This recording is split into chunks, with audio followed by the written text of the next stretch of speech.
president of a bank. And that's a pretty high station for a fella as young as you. But the trouble is, younger fellas just don't know anything about older fellas. You see, age is a subject that nobody understands until they catch it. Well, I'll admit, certain faculties slow down as you get older, but some of them speed up, too. Like the working of the mind, for instance. It goes faster and faster and faster. As a matter of fact, the older mind is far superior to the younger mind. Now, what do you think of that, young Mr. Tomlin? Just a minute. Oh, it's you, Norman. Hi, Mr. Carson. Good to see you, boy. Come in, come in. Oh, that's okay. I'll wait till you're alone. I'm alone now. Come in. Yeah, you sure are alone. Yeah, sure I am. Well, I heard voices. You heard voice. No, I mean, I heard you arguing, and I kind of hesitated because I didn't want to... I heard voice? That's right. Not voices? Not voices. I guess I kind of embarrassed you, huh? Because you caught me talking to myself? It's a young man's opinion that there's something wrong with talking to yourself. No, there's nothing wrong with it. Well, sure not. I do it all the time. Right over here in the mirror. I stand here and I laugh at myself, I yell and I shout. That young Mr. Oh. You know that young Tomlinson from the bank? Down he came in the store and sassed me this morning, and I just thought up an answer for him, and boy, did I give him what for. You see, Norman, sometimes older people run out of people to talk to. But not me. I just use the mirror and talk to myself. I do it all the time, and I'm proud of it. Besides, I get a very high type of conversation that way. Well, why don't you talk to me? All right. Fella by the name of Eddie Jacks. He's got me all tied up like... Well, I don't know. There's nothing wrong with him, but he's... I know. It's just the fact that he's here. Yeah, that's it. Norman, don't put that pretty little wife of yours in a corner. No chance. I'll never make her choose between her husband and her father, if that's what you mean. That's exactly what I mean. Come here. Take a look in the mirror. Take a look at yourself. Yeah, I see a average, handsome, dashing adventure, you know. No. Look at the face. This face should never play poker. It's an exact reflection of what's going on up here. Couldn't fool anybody. And look at those puppy dog eyes. It's an honest face, Norman, and I love you for it. But you're not going to fool Rita for 1 minute. You're jealous of Eddie, and you can't hide it from her. Okay, I admit it. This face is going to put Rita in a corner. You're going to make her choose between you and Eddie, and she isn't strong enough to make that choice. Well, I can't get a new face.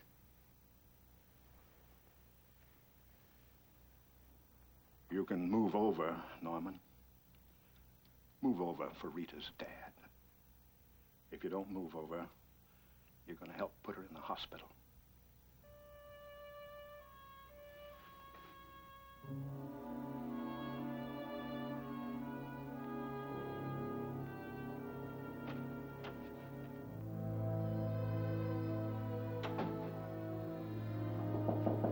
Who is it? It's Rod. Come in. Is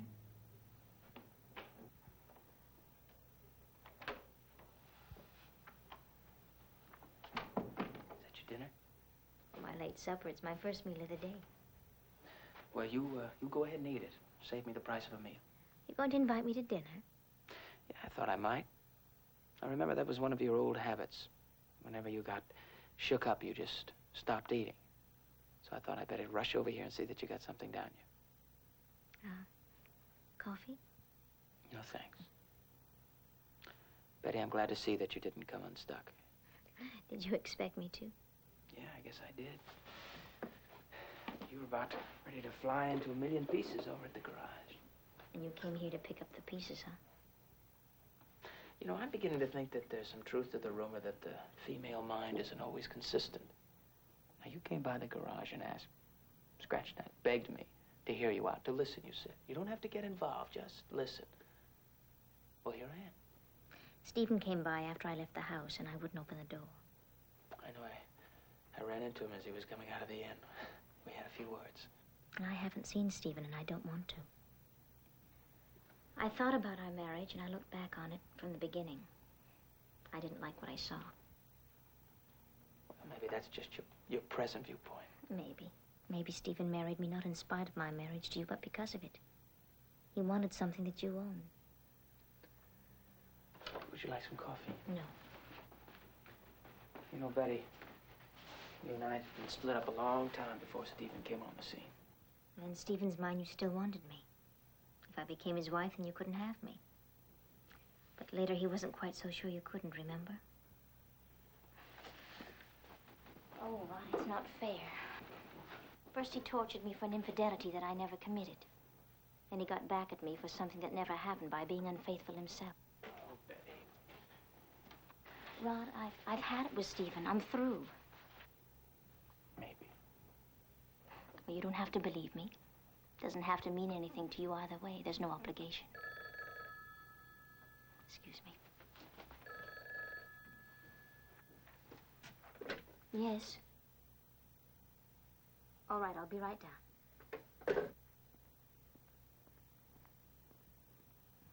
Where are you going? Out of town. I'm going to see a lawyer. Betty.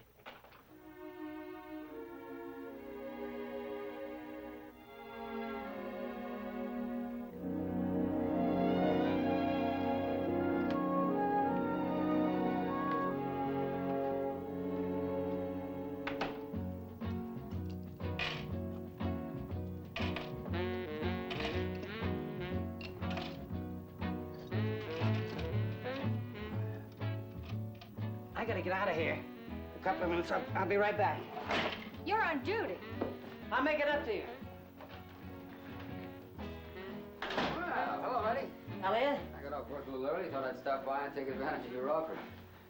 My offer? Yeah, you know, a little chat or so. Oh, sure. You got something else going? Well, I tell you, I was just down there and that's I... all right. No, come on. Sit down. Right Sure. here. Yep.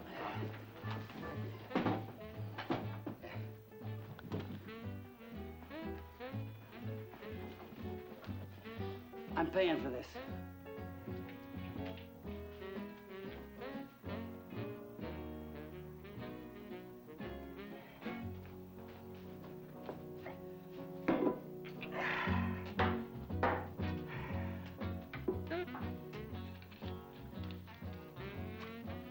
The rule is no courtesy drinks.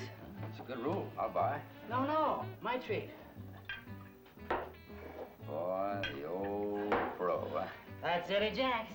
I just want you to get a taste of this stuff. It's prize, right? Well, cheers. Cheers. Oh, Eddie, that really is smooth stuff. I thought you'd like it. I'll try to get you a couple of bottles. Oh, no, listen, don't go to any trouble for me, though. There's no trouble when you know the business. You know something, I've often wondered why you'd never got yourself a job as a bartender when you got out. Yeah, well, I wanted to, but my parole officer wouldn't let me. You know, you can come in contact with unsavory types and all of that. Ah, yes, seems I recall old sermons of that nature myself. Where was it, anyway? Down south? How about a real one now? No, thanks. I'll get you some water. No, it's all right. No, thanks. But where was it? Was it down south? Yeah. How'd you know? Well, I just wondered, because some of the groups down there in the southern states, they're pretty rough about the kind of jobs they give you, you know. Oh, you said it. This guy was tighter than paper on the wall. You know what they do in some states, like Alabama and Georgia? Listen, I really got to get out of here. You have yourself a belt, and I'll be back in a few minutes, right? All right, Eddie.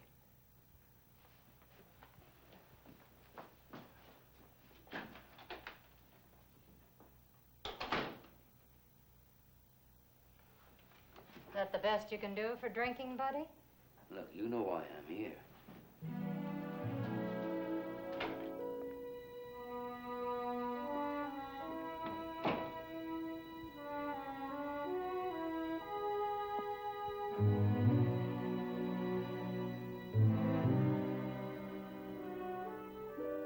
There's just a couple of things I want to clear up about our mutual in-law, Mr. Peyton.